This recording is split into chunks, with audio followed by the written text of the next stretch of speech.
Une ferme accrochée à la pente dans un hameau de montagne à quelques kilomètres de Tignes.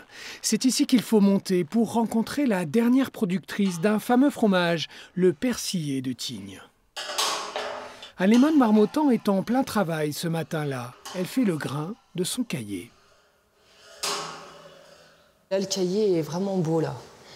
Quand je l'ai cassé, c'était bien franc, c'était bien net. Ça veut dire que les protéines se sont bien liées. On a quelque chose de bien compact. Dans la cuve, les traites de la veille et du matin des vaches et des chèvres de la ferme.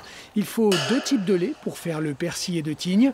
Les assembler demande un certain effort. Je vais bientôt avoir fini. C'est assez physique parce que le lait donc liquide, il passe à l'état un peu, on va dire, solide. C'est comme un gros flan. Et du coup, il faut venir couper ce flan en plein de petits morceaux. Donc le temps que tout passe là au niveau des fils de la lyre, et ben, il faut un peu de temps et ça tire un peu le dos et les bras, mais c'est plutôt bon signe. Anémone Marmottan, skieuse de Tignes, c'est parti.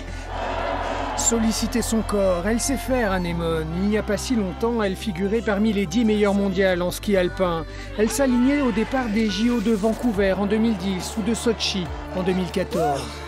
Une vie faite de défis, d'engagement avec l'équipe de France, pas si éloignée finalement de son quotidien actuel.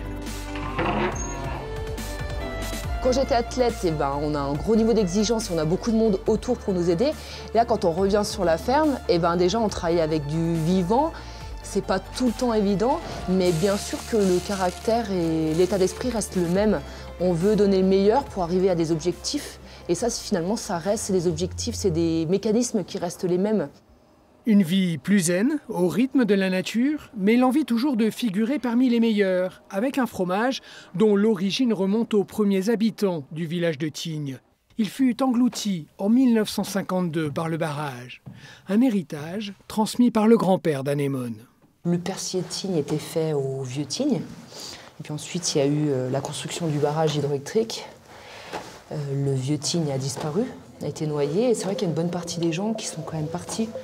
Donc c'est là que la recette s'est un peu perdue. Et puis finalement, voilà, on s'est retrouvés les seuls fabricants de cette vieille recette. C'est avec son frère et sa mère que l'ancienne championne de ski fabrique son fromage. Il est réclamé par les meilleures boutiques pour son goût unique, mêlant force et douceur. Anémone a du mal à répondre à la demande, mais elle ne veut pas faire plus, jalouse de son temps passé en liberté dans sa montagne.